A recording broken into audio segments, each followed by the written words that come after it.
Oh yeah, have you ever heard about cosmic inflation?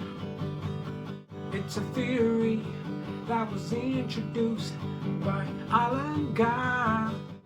He told us how the universe and the galaxies are receding at a faster rate. Where we going? Will we crash with Andromeda?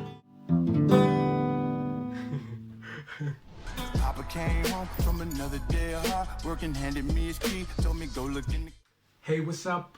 Today, unfortunately, we're not doing it in the streets because we are trying to battle the wind, So we decided to do in-house, and this is our in-house shoot. This is a great place. You can see the art behind. All due credit to my great friend Nicholas. So today I actually thought, instead of reading you something from Richard Dawkins' book, The Blind Watchmaker, I should say something. There's just a few things I wanted to get off my chest. And in the next session, probably I'll read you something from the book as promised. But today I actually want to talk about something having to do with knowledge acquisition, like how we gather knowledge and how the learning process can be jeopardized by one simple problem, which I will bring out. Wanting to mount your conviction into objective answers. There's nothing wrong with objective answers because of the simple fact that when you mount your belief structure into something that is to be proven, it makes you feel comfortable. It makes you feel as though there's no need to speculate about anything. But on the flip side, it makes the learning process kind of hard, simply because once you latch onto something so strongly, you won't entertain alternative views. And there will always be alternative views, which goes to prove that any stance that you adopt is fluid. It's not standing on a solid ground. But that doesn't take away from the fact that learning can always continue. That's what the whole learning process is all about. Imagine if learning was finite. It would be a boring thing because at some point we're going to finish the whole learning process.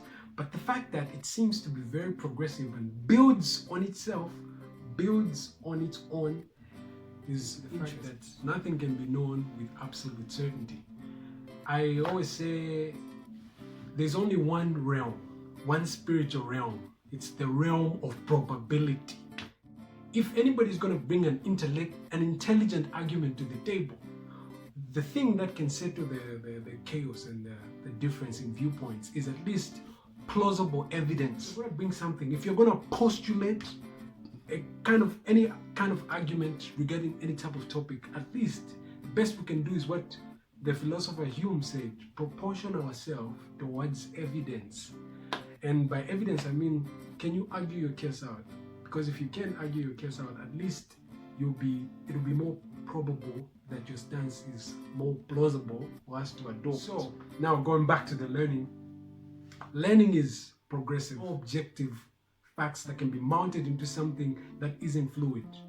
Things are bound to change. If you find this quite unsettling, just look at our scientific history. You can learn from the scientific history. History has taught us that things progress. Back in the days, say for example, I don't know how to pronounce this guy's name. Ptolemy used to teach this theory of the universe called the geocentric theory of the universe, where where the Earth was the center of the universe. All the planetary bodies were around the Earth, the sun, everything. But down the line, with the help of Copernicus, we found out that, look, that's a pathetic lie.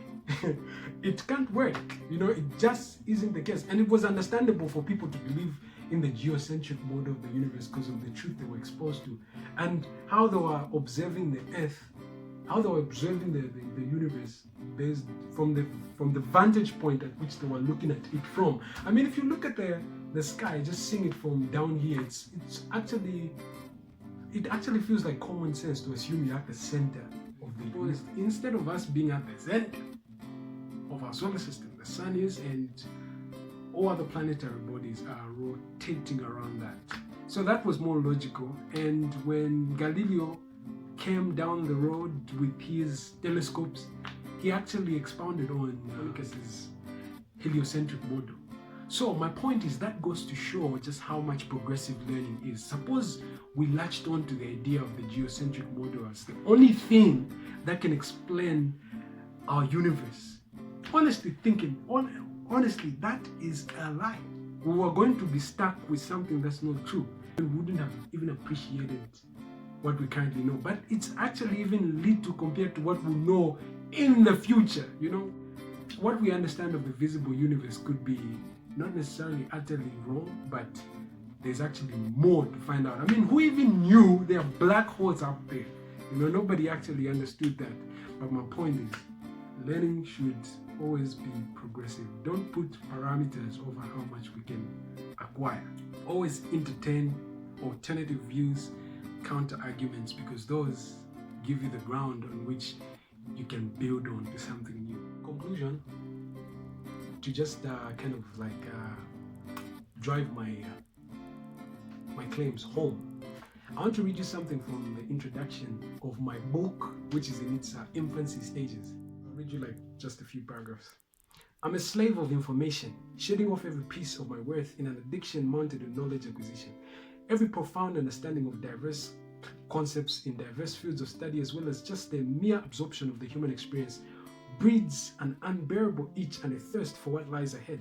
Simply because grasping one concept in the firm grip of your delicate mind builds room for questions you never pondered on prior to your understanding of such a particular concept. Almost like an illusory that is predominantly the proclivity of knowledge itself. When you so happen to stumble across a eureka moment, say in a particular concept, theory, or philosophical argument, don't be so rigid to assume that's it, because here's something strange about things of that sort. The mere fact that there will somewhat, if not always, be a dissenting viewpoint or just honestly held questions that can override your understanding with a little bit of skepticism stands to prove that heading out for absolute answers isn't such a prudent thing to do. The reason behind my claim is quite simple, but unfortunately not necessarily easy to explain. However, let me try to break it down. People, if not all the time, find the prospect of not knowing something with absolute certainty so unsettling. It is definitely beyond argument that it can be fully understood as to why that's the case. However, the temptation in such a case is many people fight tooth and nail to propose as well as uphold absolute answers to such questions, mainly because absolute answers have some touch of objectivity that echoes credibility, and as a result, such answers are far easier to trust, almost impossible to refute, and somewhat more providential for one to mount his or her conviction on. But regardless, here's how thirsting for absolute answers can be quite deluded as well as not so prudent. First of all, such an attitude breeds a kind of complacency, drunk wild on a passivity that tears down the whole learning process. I mean, here's a puzzling question on the table. You crack it end to end, and then what? That's it? The fun's over? To drive my point where it sounds, we have learned how from a point of singularity the universe sprang up and expanded into all we know today.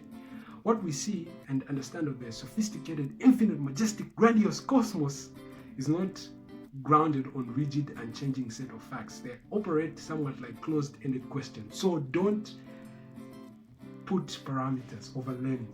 Let learning continue in an infinite progression that builds on its own. And the book is going to be called Thus Spoke Seiraph, the Footnotes of a Young Philosopher. Their enemies are all abstract entities. They do not have blood in their veins. They're axiomatic structures without a pulse of sentience or cognitive brains. They're non-filling postulations puppeteered by filling humans battling the need for a fulfilling worldview, a perspective rooted deep into